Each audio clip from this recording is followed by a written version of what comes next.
नमस्कार मित्रों। बिना कुंडली देखे हम कैसे जानेंगे कि कौन सा ग्रह अच्छा है, कौन सा ग्रह खराब है। इसी श्रृंखला में आज हम बुध देवता के बारे में जानेंगे कि वो किस प्रकार जाने कि बुध देवता हमारी कुंडली में अच्छा फल दे रहे हैं या फिर खराब फल। वर्तमान गोचर में वो उदय हो चुके हैं, अर्थात सूर्य से उनकी दूरी बन चुकी है, तो अभी वर्तमान में वो अच्छा फल देने में सक्षम है, खासकर मिथुन राशि के लिए, कर्क राशि के लिए और अन्य राशियों के लिए। फिलहाल हम अपने मैटर पे चिपकते हैं। बुध देवता आप जानते हैं इनका जो वाहन होता है वो सिंह होता है और इनकी तीसरे और छठे भाव की स्वामित्व होती है, अर्थात इनका मालिकाना हक जो काल पुरुष की कुंडली में है वो तीसरा भाव और छठा भाव है। छठा भाव रोग, रिपुण, साहस, शौर्य, पराक्रम, शत्रुओं से किस तरीके से आप निपटेंगे उसका भी भाव होता है।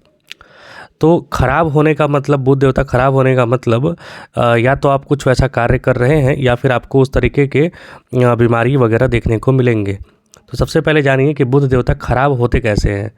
तो बुध देवता के जो देवता माने जाते हैं, अधिष्ठात्री देवता जो माने जाते हैं, वो गणेश और कहीं कहीं पर दुर्गा माता मानी जाती हैं। तो जो भी व्यक्ति गणेश भगवान और दुर्गा माता का अपमान करता है वो स्वतः ही बुध को खराब कर लेता है। दूसरा, बहन, बुआ, मौसी, इन सब से यदि मतलब मातुल जो होता है ना, मातृपक्ष से संबंधित यदि आपका रिलेशन खराब है तो आपका बुध स्वतः खराब हो जाएगा। तो बुध करने को अच्छा करने का सबसे अच्छा उपाय होता है बहन, बुआ, मौसी, मतलब किसी को भी चूड़ी, साड़ी वगैरह जो है मतलब उनको दिया कीजिए। अब बुध खराब होने का तीसरा क्या होता है, बेईमानी करना, धोखा देना। याद रखिए बुध जो है युवराज ग्रह है। युवराज ग्रह मतलब बाल ग्रह है, और बाल ग्रह के साथ प्रॉब्लम ये होता है कि वो अच्छे ग्रह के साथ बैठे तो अच्छा फल, बुरे ग्रह के साथ बैठे तो बुरा फल, मतलब जैसी संगति होता है वैसा फल देते हैं। इसीलिए बुध को दोधारी तलवार भी माना जाता है, जहाँ बैठेंगे जैसा वैसा फल देंगे। तो बुध जब भी राहु वगैरह के कनेक्शन में आ जाते हैं या फिर पाप पीड़ित हो जाते हैं तो व्यक्ति बेईमानी करने लगता है, धोखा देने लगता है और भ्रष्टाचार से पैसे कमाता है। तो ये बुध खराब होने के लक्षण हैं।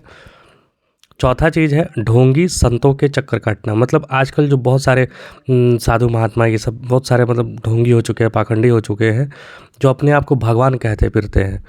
इसमें एक चीज़ आगे यह भी ये पॉइंट है कि झूठे देवी देवताओं की पूजा करना। जैसे स्वामीनारायण संप्रदाय में है, वो एक ही मतलब भगवान को छोड़कर एक संत थे, उनको भगवान मानने लगे हैं। फिर ये क्या बोलते हैं, जो साईं बाबा हैं, ये भी ऐसी फ़कीर था बिना मतलब का, इसको भी भगवान बना दिया है सब। फिर उसके बाद ये संत क्या, ये रामपाल वगैरह जैसे व्यक्ति हैं, इनके चक्करों में यदि आप रहेंगे तो आपका बुध स्वतः खराब हो जाएगा, क्योंकि बुध होता है सोचने समझने की शक्ति, बुद्धि। यदि आपकी बुद्धि ही कुंठित हो जाएगी, कलुषित हो जाएगी, तब आप यही मज़ार पे जाके आप चादर चढ़ाइएगा और यही आप झूठे देवी देवताओं की पूजा कीजिएगा। रात्रि के क्रियाकांड, तंबाकू, शराब का सेवन करना, केतु और मंगल के साथ मंदा फल, शत्रु ग्रहों से ग्रसित बुध का फल मंदा ही रहता है। मतलब इन सब चीज़ों से जो होता है ना, बुध खराब होते हैं, तो इनसे आपको बचना चाहिए। अब आप एक लाइफ में क्या आपको ऐसा बीमारी हो रहा है या फिर क्या ऐसे परिलक्षण हो रहे हैं, सिम्टम हो रहे हैं जिससे जाने कि बुध खराब फल दे रहे हैं।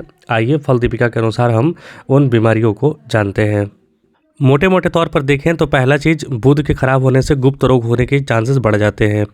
दूसरा, नाखून और बाल कमज़ोर हो जाते हैं। तीसरा, पाचन शक्ति कमज़ोर हो जाती है। चौथा, सूंघने की शक्ति कमज़ोर हो जाती है। पाँचवा, वक्त के पहले दांत कमज़ोर हो जाते हैं और झड़ जाते हैं। छठा, वाणी और वाक क्षमता जो होती है वो कमज़ोर हो जाती है। बहुत सारे व्यक्तियों में तोतला बोलने की प्रॉब्लम रहता है। मित्रों से संबंध बिगड़ते हैं। बहन, बुआ, मौसी जैसा मैंने बताया, इनसे भी संबंध बिगड़ेंगे यदि बुध खराब है तो। व्यर्थ का घूमना फिरना भी मतलब आवारा टाइप घूमना फिरना भी बुध के खराब होने की शक्ति देता है, क्योंकि जातक जो है ना विवेक खो देता है बुध खराब होने में। मानसिक भ्रांति होती है, मतलब बुद्धि यदि काम न करे, बुध खराब हो जाए तो मानसिक भ्रांति होता है, व्यक्ति निर्णय नहीं ले पाता है क्या सही है क्या गलत है, किम कर्तव्य विमूढ़ हो जाता है, क्या करे क्या ना करे, इट्स डायलेमा। वाणी दोष, नेत्र, कंठ और नासिका में विकार, ज्वर जो है लगभग सभी ग्रहों की पीड़ित होने पर आ ही जाता है, बस उसके तरीके बदल जाते हैं। वात, पित्त, कफ दोष के कारण विष सेवन से रोग, चर्म रोग यानी कि बुध खराब हो तो स्किन डिजीज़ तो एकदम नॉर्मल है, वो होगा ही होगा क्योंकि स्किन के कारक बुध होते हैं। पांडु रोग, दुःस्वप्न मतलब स्वप्न में डरना। यदि बुध की दशा चल रही है, दशा अंतर्दशा चल रही है, तो ऐसा व्यक्ति यदि बुध खराब है तो डरावने सपने देखता है, भूत प्रेत के सपने देखता है वो। सिरोसिस हो जाता है, अग्नि में गिरने का भय होता है, बंधन और कठोर व्यवहार से श्रांति। और इसका लास्ट पॉइंट फल दीपिका में लिखा हुआ है, गंधर्व आदि कुटिल आत्माओं से कष्ट, यानी कि भूत प्रेत पिशाच वगैरह जो होते हैं ना, ऐसे व्यक्ति को संताप करते हैं, परेशान करते हैं, डराते हैं, और ऐसा व्यक्ति नींद सही से नहीं ले पाता है, परेशान रहता है। तो ये जो सिम्टम है, ये जो लक्षण है परिलक्षित हो रहे हैं आप में, तो समझिए कि बुध खराब फल दे रहे हैं। इनका उपाय आपको करना चाहिए। गायों को हरा चारा खिलाइए। पहला एकदम डायरेक्ट है गायों की सेवा करना। वैसे गायों की सेवा करने से आपके लगभग सारे ग्रह ठीक होते हैं, याद रखिए। इसीलिए गाय और वेद को इस सृष्टि का आधार भी माना जाता है। जब तक एक भी ब्राह्मण जो वेद को मानने वाला हो और एक भी गाय जो शुद्ध हो, मतलब ये जो आजकल विदेशी नस्ल की जो गायें होती हैं वो उसका बात नहीं कर रहा हूँ, जो भारतीय ब्रीड की एक भी गाय यदि जीवित है धरती पर तो सृष्टि बचेगा, अन्यथा ये दोनों यदि समाप्त हो गए तो सृष्टि का विनाश तय है, ऐसा शास्त्रों में लिखा है। तो आप अपनी कुंडली में या फिर अपने जीवन में ये सब मिलाकर देखिए और बुध का उपाय ज़रूर कीजिए। अपने बहन, बुआ, मौसी, इन सब से तो रिश्ते आपको मधुर हमेशा रखने चाहिए। थोड़ी बहुत मन में खटास आता है, थोड़ा बहुत वैमनस्य या फिर लालच कलयुग के प्रभाववश होता है, तो उसको दरकिनार कीजिए और रिश्ते मधुर बनाइए। मिलेंगे अगले वीडियो में बृहस्पति देवता के वीडियो के साथ। बहुत बहुत धन्यवाद। जय हिंद, जय श्री राम।